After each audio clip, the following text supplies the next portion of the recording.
नमस्कार। आज मैं आपको रवि प्रदोष व्रत के बारे में सारी जानकारियाँ बताने जा रही हूँ। आपको क्या करना है, कैसे करना है, सारी विधि विधान के साथ बताऊंगी। तो चलिए शुरू करते हैं। हर महीने की शुक्ल पक्ष और कृष्णा पक्ष की त्रयोदशी तिथि को प्रदोष व्रत रखा जाता है। यह तिथि भगवान शिव को समर्पित होती है। इस दिन भगवान शिव की पूजा अर्चना किया जाता है। कहा जाता है कि इस दिन व्रत करने से भगवान शिव की कृपा और आशीर्वाद प्राप्त होता है। तो आप सब भी इस व्रत को, प्रदोष व्रत को जरूर करें। इस बार आश्विन मास की शुक्ल पक्ष की 17 अक्टूबर को प्रदोष व्रत रखा जाएगा। इस बार रविवार के दिन प्रदोष व्रत होने के कारण इसे रवि प्रदोष व्रत कहा जाएगा। तो अब मैं आपको बताऊंगी प्रदोष व्रत रखने से उसका क्या लाभ है और शुभ मुहूर्त पूजा विधि के बारे में भी बताऊंगी। सबसे पहले हम जानेंगे रवि प्रदोष व्रत के लाभ। भगवान शिव को प्रसन्न करने के लिए प्रदोष व्रत उत्तम उपाय है। कहते हैं कि प्रदोष व्रत रखने से भगवान शिव की कृपा प्राप्त होती है। साथ में यह भी कहा जाता है कि रवि प्रदोष व्रत के कई लाभ होते हैं। इस दिन व्रत करने से भगवान शिव की कृपा से सुख, समृद्धि, निरोगी काया की प्राप्ति होती है। हर बार बीमारी से आप बचे रहेंगे। इस व्रत को करने से आप निरोग होकर रहेंगे। इस बार रविवार के दिन प्रदोष व्रत होने के कारण सूर्य देव की कृपा भी प्राप्त होगी। इस दिन व्रत पूजन करने से सूर्य देव की कृपा भी मिलेगी। इतना ही नहीं, आपको मान सम्मान व प्रतिष्ठा भी प्राप्त होगा। अब हम जानेंगे प्रदोष व्रत तिथि और पूजन का समय। आश्विन मास की शुक्ल पक्ष त्रयोदशी तिथि आरंभ होने वाली है 17 अक्टूबर 2021 दिन रविवार शाम को 5:29 से और समाप्त होगी 18 अक्टूबर 2021 दिन सोमवार शाम 6:07 तक। अब हम जानेंगे पूजन का समय। पूजन का समय शाम 5:49 से रात 8:20 तक। अब हम आपको बताएंगे प्रदोष व्रत की पूजन विधि।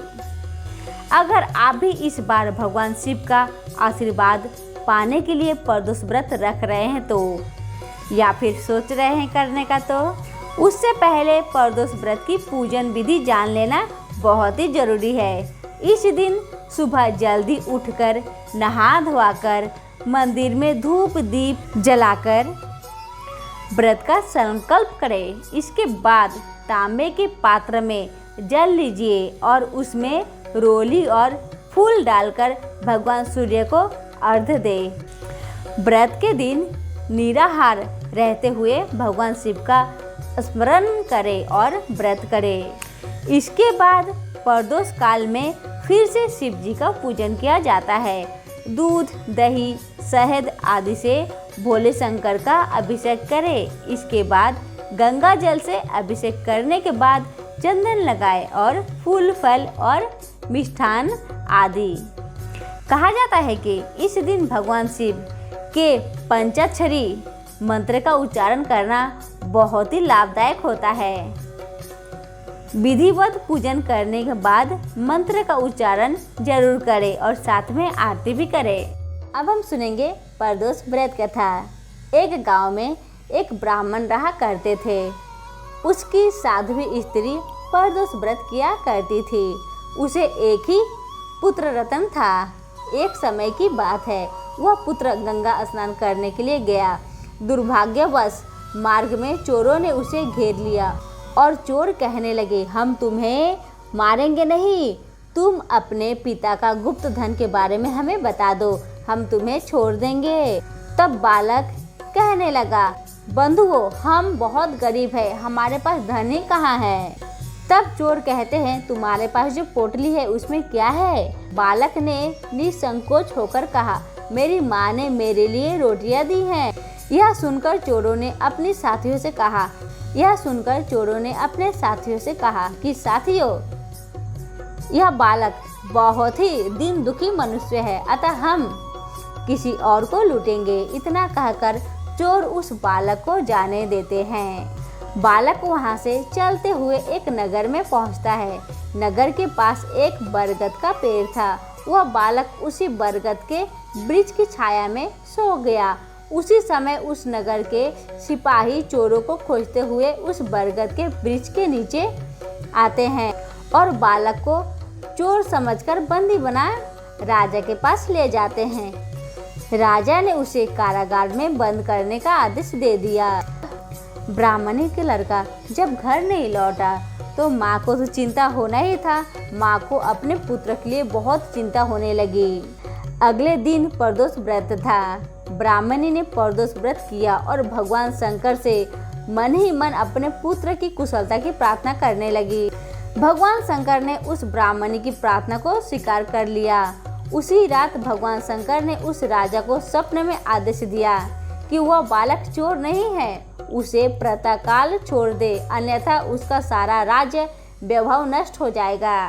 प्रातःकाल राजा ने शिवजी की आज्ञा सुनकर उस बालक को कारागार से मुक्त कर दिया। बालक ने अपनी सारी कहानी राजा को सुनाई।